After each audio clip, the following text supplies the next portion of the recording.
Hey guys, it's Dana and I again. I'm Judy. This I'm is Dana. Here we are again talking about reading between the years. So today we're going to talk about a couple things, including death. So trigger warning if you've Yeah, experienced this, either with a family member or a child. Um, Listen to us anyway because I think it might help. yeah. It's been so funny. I work at a hospital, in case anybody doesn't know. I'm sure you, why would you know? Um, but I've watched this family. I go out for a walk at lunchtime if I'm lucky, and I watch this family come out. So there's about six people. They're all probably about my age, 60s or so. They look similar, so I know they're brothers and sisters. So they go out at lunch. And out in the parking lot, there's a lot of, are you going to ride with me or am I going to take you? And where are we meeting? Okay, we're going to Applebee's. Okay, well then we'll meet you there. And then I'd go for my walk and I'd come back and you could see them all kind of coming from different cars in the parking lot and then all heading back upstairs. So I could tell this was a family of children, right? They're going up, either a parent or some loved one that they're all associated with is in the process of dying or is very ill.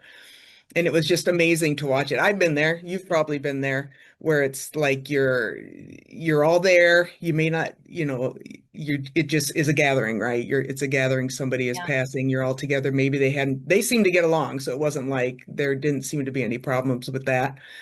But I was kind of jealous of these folks having this time, where you still had someone that you were coming together to kind of honor that person. I'm one of those weird ones though, that I thought that it was an amazing honor to be a part of my parents passing and my family members passing. I thought it was amazing. Yeah, Maybe because I want someone there with me, sure. but I got kind of misty and kind of jealous watching this family kind of come together for this such an important part of life, as weird as it sounds.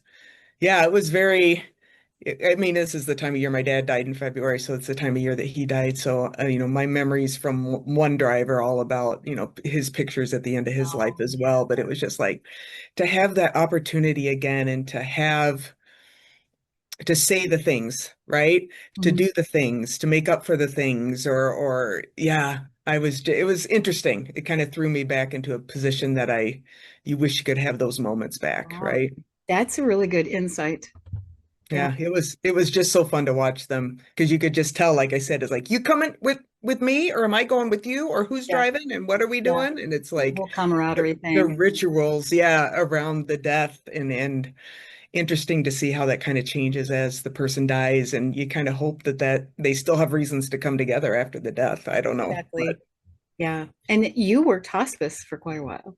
yeah, for a little bit, yeah. So just very interesting. So I think how we tie this together with what we've talked about before is, at least in my mind, is what you learn from death, what you learn, what that does for you to you as a human. Mhm. I was talking with someone the other day that was thinking about becoming a nurse as an older person as well. Like I went to nursing school when I was 45, and you cannot you cannot underestimate the importance of life, of living. That sounds stupid. No, no, it I doesn't at all. mean, if you're 20 something, and once again, our kids haven't, if they're lucky, they haven't been through some of this. They've been through maybe grandparents and things like that passing. But what being a part of someone's death or having someone die, either suddenly or not suddenly, what that does to you as a human being, I mean, it gives you your humanity, right? You Right. It you does. don't know who you are unless you're tested. Mhm. And there isn't really much that tests you more than the death of a loved one. Yeah, that's true. And I have to add, it's how they die too. I mean, you Yeah. and I met in EMS, and we've seen plenty of acute death. Um, Mm. that's most, I mean, that's the majority of the deaths you see in EMS is Yeah. accidents or whatever. My mom, the first death I ever had in my family was my mom. She died in a car accident. So it was something I was really jealous of with an old neighbor we used to have. Her mom died of cancer. Mm. She and her family lived across the street from us, so our kids kind of grew up together through high school, so most of the time through high school, junior high. And I remember her mom going through hospice and the things that she used to tell me. She used to come over for coffee before we both went back to work because we were stay-at-home moms at the time. We had little kids, Mm. and I remember her telling me, yeah, I'm going to get this recipe box. We're doing this for my mom. We're making videos, Oh, etc. And then in the midst of that, like 2.5 years of her mom dying, my mom died. And we were mm, comparing, would you rather have it this way or would you rather have it this way? Would you rather go through this horrible experience of watching your mother go through cancer, or do you think it's easier to actually have it happen suddenly? And there's pros and cons to both. yeah. We My husband and I both went through his mom and his brother's death. His mom luckily passed away of old age, and she was ready for it. She wanted to go see dad. His dad passed away of cancer, and so did his brother. Mm, And of the three of them, his brother went first. And we were there for his mom and his brother. We were out of state when his dad passed away. yeah. So it really it makes you feel small. Yeah. Makes you feel small. I remember my husband sitting on the beach in Florida as we were visiting family down there when his dad passed away, and just letting him go sit on the shore for an hour, Mm, knowing what was going to happen. But we had said our goodbyes before we left, and his family, his mom and dad were real good with us not being there, because there was a time where his dad, um, I mean, very well the process of dying. Most of the time that his dad spent here after we were gone was he was unresponsive, so he yeah. didn't we were gone. And all of Kurt's family was taking care of his mom, and she knew that we were leaving. Why do I feel like I need to justify not being there? It kind of makes you feel guilty, but It does. yeah, it does. But we knew what that felt like with his brother. Yeah. Well, And and that's the thing that I think is overwhelming with me. I have one uncle left, an aunt and an uncle left. And there was always some kind of comfort. You know, people complain about being the sandwich generation where you're dealing with your parents, but you're also dealing with your kids. That was such a cozy little place for me. It was hard work and it was cozy, but I still had that level above me.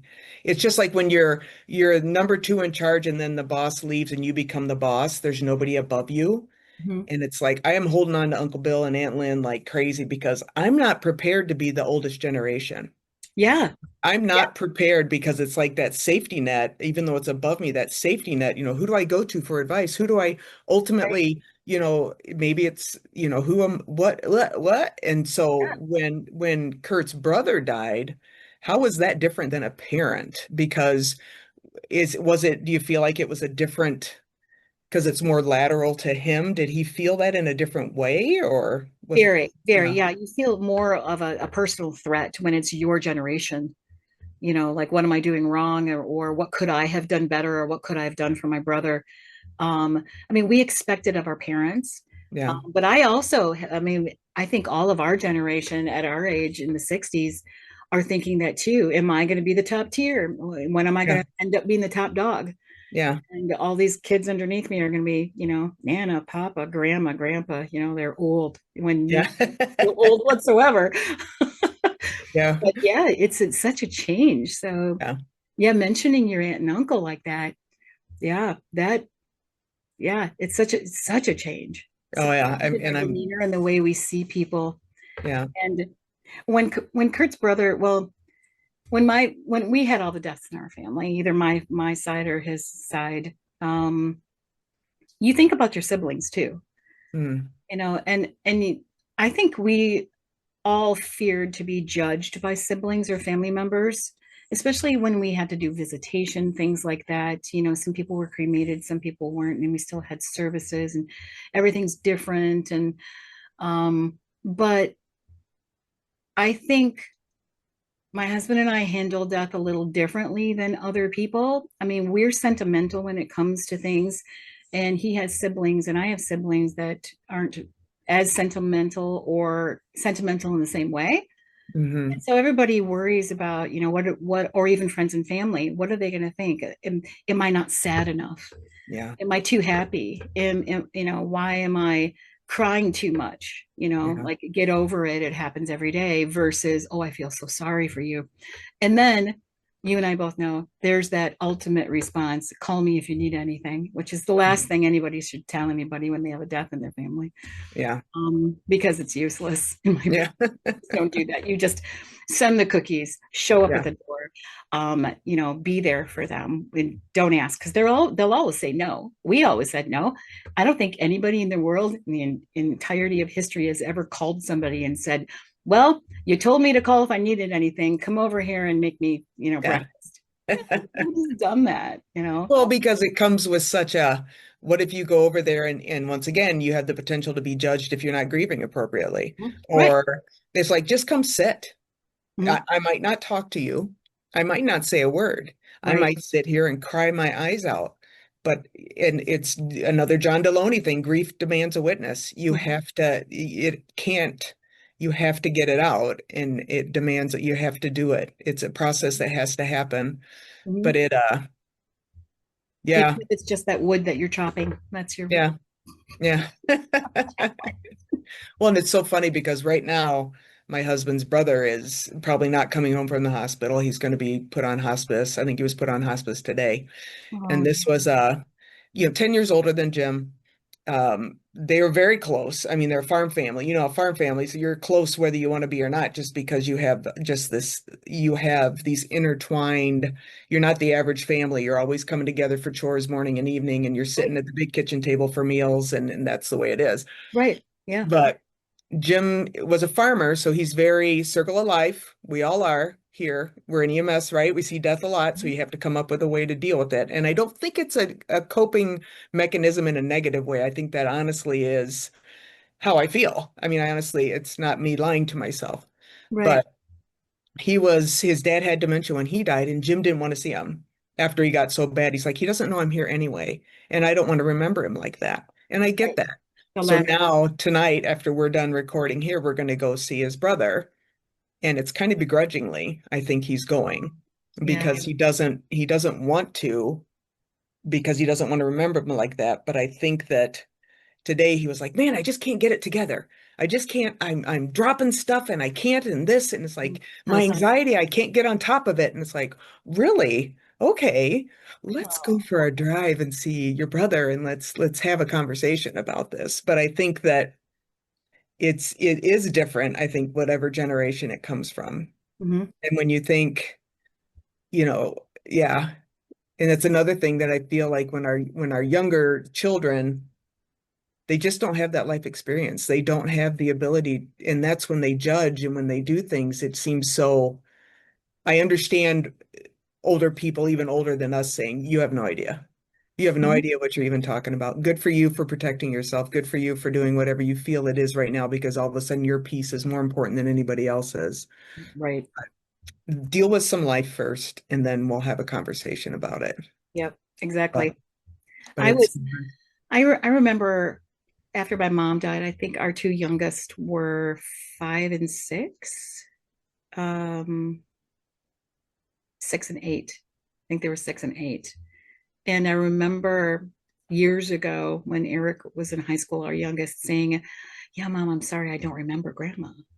Okay, yeah, I get it because she lived on yeah, the other side of the state and you were 6. I understand that. Did it make me sad? Yeah, it did. yeah, Because he wouldn't have the same experiences or relationship or even remember anything that grandma did for him or how she sounded or anything like that. I think mm, he would recognize her in a picture, yeah, but as an adult she didn't affect his life, yeah, like parents do or siblings do. And for me, I think that's sad yeah, because um grandma and grandpa aren't supposed to die until like you're in your 40s or 50s, like yeah. my grandparents did. Hmm. I remember my grandparents pretty vividly, but then again, my siblings remember very different things about my Yeah, grandparents than I did because we had yeah. different situations, or they were older, so there was more that they remembered. Hmm. It's such a, I know I overuse this word. It's so multifaceted. There's Well, it's always. weird. So my mom did die of cancer. She died, she was 60, so I've outlived my mother. You've outlived your mother, correct? Yeah. Or the time. that they've spent. I can't even imagine being done at this age. So that's another whole little kick in Yeah, the head, right? But yeah. my mom died about a month and a half before my first child was born. So my kids never knew her. And I didn't have a mother with a new baby, Rough. and it was what it was. But yeah, talking about mourning, and I mean, I know she tried to hold on because all my friends right after she died were like, she tried so hard to hold on. It's like, well, she's Aw. got her journey too. Right. I mean, she makes her presence known with my oldest, especially. Yeah, he feels her around quite a bit, so that's kind of cool. But yeah, never knew her, never heard her voice, never knew anything about her, never except for what we tell, you Mhm. know. And it's, I guess, if you look at it for this conversation as well, you really are just a blip in the radar. Like you said, death makes you feel so small, Mhm. and you hope that people remember you, and you hope that the stories continue down the generations. But They always change, like the yeah, ham story. the ham story. Yeah. Yeah, Why do we do this? I don't know. Just I don't know. It grandma just told me to do it, and then grandma, and then my mom. Yeah, it's different. It's sad and it's happy at the same time. yeah, And if our son doesn't remember grandma that much, maybe he doesn't remember how she died as well, which is okay. yeah. I didn't know that's how your mom died. Yeah, I've known you how many years and I didn't know that. really. Yeah, that's crazy. Well, I'll tell you the specifics of it later when we have breakfast. When we have breakfast. Yeah. So how old were you then when that happened? Oh, geez, I have to do the math. In my 40s, so it was 1998. So, uh, yeah, 43, 44. Yeah. Yeah. And when you were comparing that with your neighbor who had the long-term time with the parent slowly dying, Mhm. did you ever come up with a conclusion whether one was better than the other? Not really. I mean, I think sometimes she was jealous of me that she had to, withstand the sadness for so long. And I Yeah, was jealous of her that she got to make plans with her mom and decide, what's going to go where and, make videos and, but like I said, there's pros and cons to both.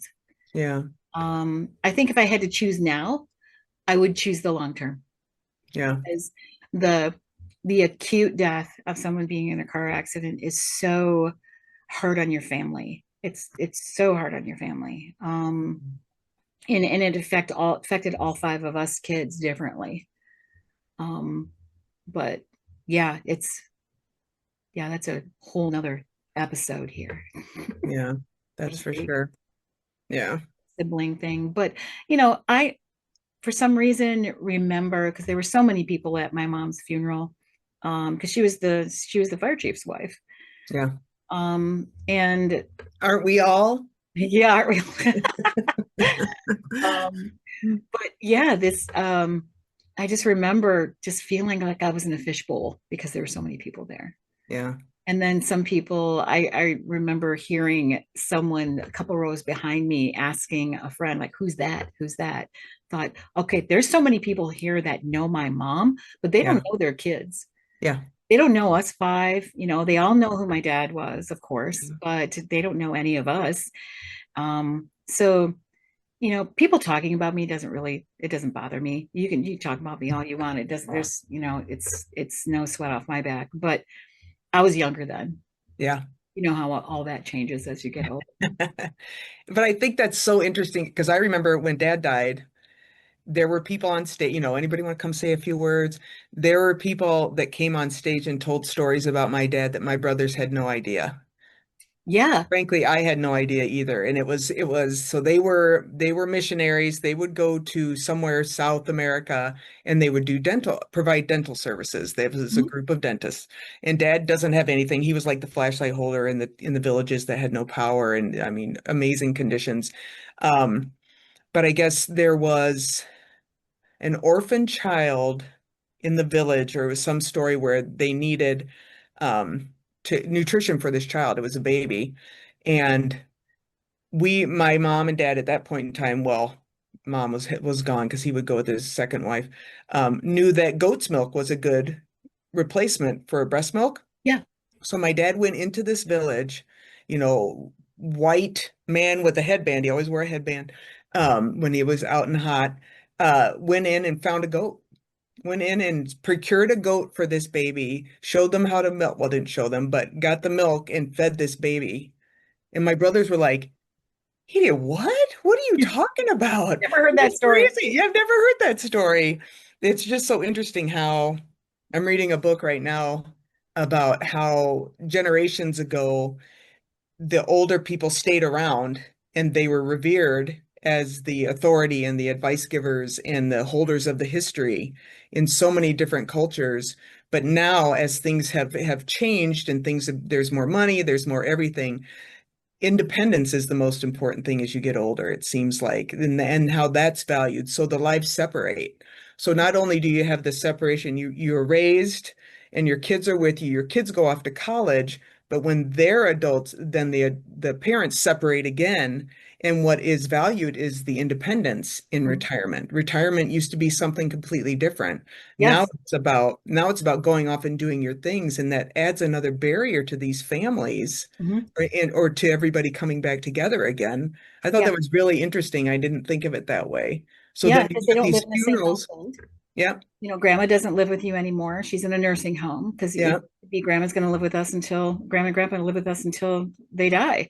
yeah, It was their home that, especially with farming, that everybody would be in the same farmhouse. yeah. So Yeah. now we have these kids coming back for funerals, for and honoring the extent of the life that they knew this person. But if you live long enough, you have a completely separate life without your child as well. It's just Mhm. very, and then we're supposed to all come together and be cohesive. It's just, I think Yeah. sometimes I feel like it's an impossible.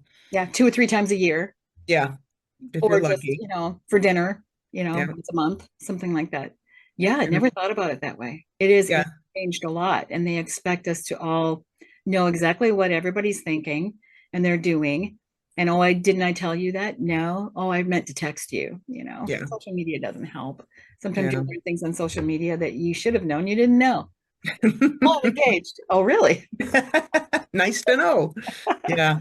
So I almost wonder, you know, it's it's a shame that it's a funeral that brings people back together because you can't really continue the relationship after that. You find out so much and especially seeing how other people valued the person that just died, Mhm. seeing the effect that they had in so many other lives other than just your own for that short period of time, Right. and Yeah. then And no they're matter gone. what, it still ends up being short. I wonder if they did a survey at funerals and to rate the emotions you're feeling right now. What emotions are you feeling right now? I wonder how much would be guilt, or I wonder how much would be regret, or I wonder how much. Really good idea, though. Yeah, Who would be willing to participate in that? I don't know It's really because interesting. yeah, they're Yeah. always so weird. I'm not looking forward to this funeral we obviously have coming up, but Yeah. he Oh, wants to have a big sorry. chicken dinner though, so that'll be fun. Yeah. At the fire department, he wants a big community meal, so that'll be fun. But Yeah. That would be great. it's just these touchstones in your life where you are faced, like you said, the threat, like you said when Mitch died, the threat of your own mortality, that you come face to face with it. It's Mhm. every so often you get those, and I think if you're smart or if you're lucky or if you're willing to look at it, you have the ability to internalize something to improve your quality of life or Right. something that makes you more introspective or you solve problems or you have discussions that you haven't had before simply because you see how close we all are, I Mhm. guess, at any moment. So, Right. Right. Yeah. And you and I've seen both of those, quick and long yeah, term. So yeah, it's a lot of self-reflection yeah, as to what can I do better or worse with my own life. And it makes you feel small. And then you go to improve things, either with your relationships with your family, it's not worth not talking to so and so or whatever. But does it last? yeah. No, then we still, after months or a year, become internalized again. Mm, Then social media takes over. And then, oh, geez, there's an election this year. So there's going to be political divide, of course. And it's work. I think the bottom line is if you want to keep your family and your relationship and all, your kids everybody still together in a traditional way that you and I were used to, it Mhm. takes a lot of work. Yeah. It takes a lot of work and it takes a lot of convincing. Yes, you have to come to this. You need to go to this, to go to that. And we know that when people are brought together under obligation, they're just the most honest and yeah, you have to convince people to come. It's like sitting in the corner, Yeah, overindulging in something. Yeah, right. who knows? Yeah, I don't Even if know. it's just themselves. Well, I'm here. That's all you wanted. Well, no, Yeah, we miss you. We wanted you to. But yeah, the intent of it all, which we've talked about with many yeah, things, is what's the intent. But yeah, it's so much work and we get so lazy and I do it all the time. yeah. And then you get to the point where it's like, man, I'll call him tomorrow. I'll text you tomorrow. I'll have If more, they're, more time. yeah.